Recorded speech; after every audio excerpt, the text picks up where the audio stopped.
The moon, by far, is the brightest object and largest object that's visible to human eyes in Earth's night sky. Compared to Venus, the next brightest object that appears, the moon is 30 times the diameter, takes up almost 1,000 times the surface area, and appears about 1 million times brighter than Venus. Moreover, the moon doesn't appear as a uniform disk to us, but rather shows incredible differences from place to place across the surface, even as viewed from our limited perspective here on Earth. To the naked eye, these differences might just appear as bright and dark patches. The so-called man in the moon is the easiest feature to see. But if you take a look through a telescope, you won't just see those dark spots silhouetted against the brighter portions, but also mountain ridges, craters with high walls and rays splaying out from them, and shadowy relief along the night-day boundary, known as the moon's terminator. Although these features might be familiar, they all hold clues to the moon's ancient history, and can help us understand why the face of the moon that we see isn't the only perspective that matters. With even an off-the-shelf pair of binoculars or the cheapest telescope you can find, there are two main features about the moon that you can't miss. It's heavily cratered, and that the lighter-colored areas are generally more heavily cratered than the darker areas. Many cratered regions include small craters inside medium-sized craters, which provides evidence that the larger craters are so old that newer, smaller ones formed atop them. It has these dark areas known as Maria, Latin for seas, which have relatively few and mostly smaller craters in them. These regions are notable for being a significantly different color and composition than the majority of the moon. It's true that the same side of the moon always faces us, but different portions of the lunar hemisphere get illuminated throughout the month, dependent on the relative positions of the Earth, Moon, and Sun. In addition, because the moon's orbit is elliptical, moving faster when it's closest to Earth and slower when it's farthest away, the face of the moon that's visible changes ever so slightly, a phenomenon known as lunar libration. Even though this means, over the course of many months, we could see up to a total of 59% of the moon, it wasn't until 63 years ago, when the Soviet spacecraft Luna 3 swung around to the far side of the moon, that we got our first pictures of the far side of the moon. Although it wasn't very impressive in terms of image quality, it was remarkable for an unexpected reason. The near side of the moon appears vastly different, in terms of both cratered features and Maria features, from the far side that always faces away from us. This discovery came as quite a shock, and for decades, even as our imaging and understanding of this elusive side of our nearest planetary neighbor improved in quality,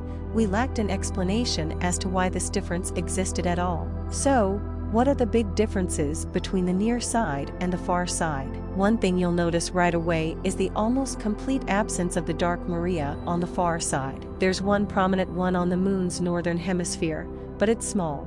There are perhaps a few smaller, shallower, connected ones in the southern hemisphere, but none of them are as wide, deep, or sweeping as any of the ones on the moon's near side. The Maria are vastly different between the near side and the far side. Perhaps the second thing you'll see is how much more prominently and thoroughly cratered the far side is. With so much more surface area that are devoid of these Maria, there are more regions that appear to be older and more heavily cratered. That leads to more craters with rays appearing to radiate out from them, even crossing one another on the far side. Although this was first discovered all the way back in 1959, it took a lot longer to come up with a reason for this mystery.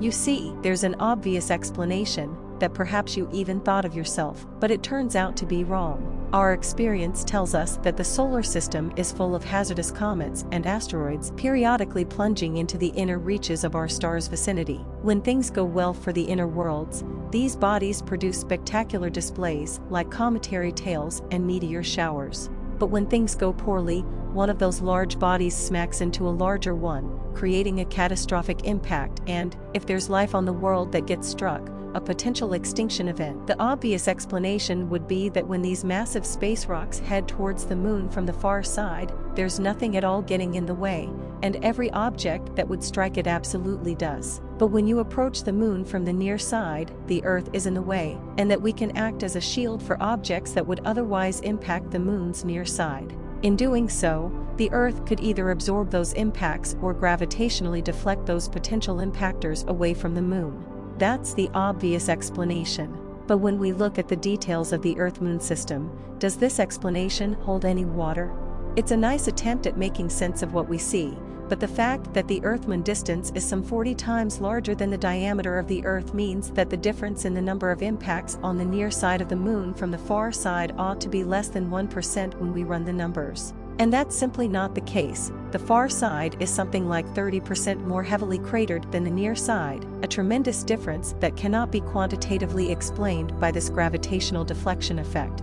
Additionally, this explanation offers no differences for the abundance and size of the Maria that appear on the near side versus the far side. Impacts aren't thought to cause these, they're the result of basaltic lava flows. The fact that Earth offers a small amount of planetary protection to the Moon's near side simply can't account for that feature. So what does account for the differences between the near side and the far side? The answer, it turns out, does have something to do with space collisions, but not from comets and asteroids. Compared to everything our planet has experienced over the past 65 million years, the asteroid that wiped out the dinosaurs was a big one. It was roughly 5 to 10 km across, or the size of a very large mountain. But if we go back some 4.55 billion years in history, we'd learn that the Chicxulub impactor was absolutely not the largest collision in Earth's history, not by a long shot. We didn't even realize this until we brought rocks back from the Moon, and discovered that they're made of exactly the same stuff as Earth is made out of. This was a big surprise, because no other moon/planet companions in the solar system, not Jupiter and its moons, not Mars and its moons, not Saturn and its moons, are like that.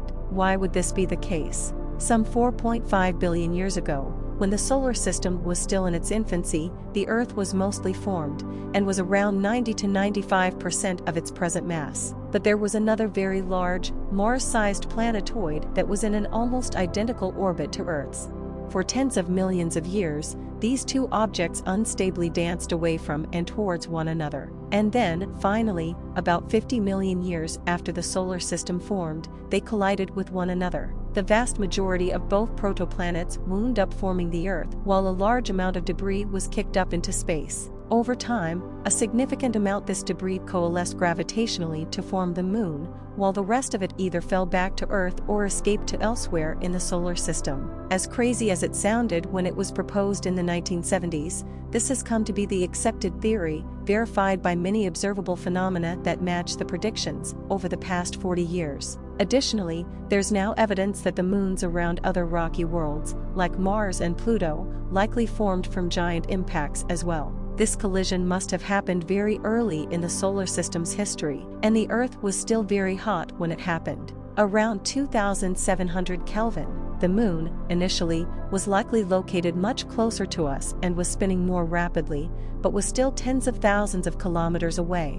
After only hundreds of thousands of years, the Moon stopped rotating, becoming tidally locked to the Earth. But there's a big effect from having that extra heat source, the Earth, close by, along with having the Moon already be tidally locked, with one side always facing us.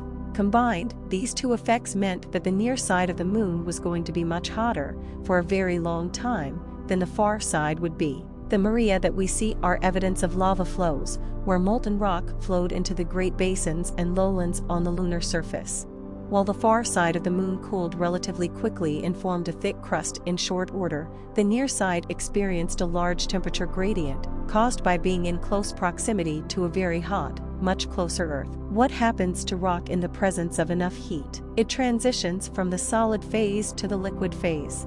The near side of the Moon's proximity to a very hot, young Earth rendered huge portions of the near side of the Moon in the liquid state for longer, meaning that any impacts would simply be absorbed into a sea of molten lava. Just like meteors striking the Earth's oceans, the ones landing in the Moon's ancient lava oceans didn't leave scars. It was only in 2014, a whopping 55 years after we first glimpsed the far side of the Moon, that a study by R. Peter Roy, Jason Wright and Stein Sigurdsson appeared to have synthesized this complete story and presented the necessary evidence to support it.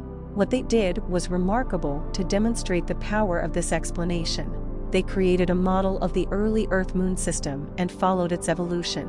Once the moon forms, it generally rotates rapidly with respect to the Earth. But the tidal forces acting on the moon were very strong. The Earth is very massive compared to the moon, about 70 times as massive, and, if the moon were closer in the past, tidal forces could have been sufficient to lock the moon to us in 100,000 years or less. The study showed that simply by having a hot Earth near enough to a tidally locked moon, just by adding that one-sided heat source, it could create the crustal thickness difference as well as elemental, chemical differences between the two sides. At long last, after more than half a century of pondering the mystery of the moon's far side, we can confidently state not only how the moon formed, but why its two faces are so different. We know that the moon shines by reflecting the sun's light, but who would have imagined that it was the young Earth, glowing bright and hot in the moon's sky, that would make the two sides so different? And yet, that's precisely the explanation that works. No matter how wild or unusual your idea may be, if it has sufficiently strong explanatory power to account for what we observe, it just might be the necessary idea to solve whatever puzzle it is that you're considering. That's just part of the wonder and joy of science, and the thrill of finding out the secrets of our reality.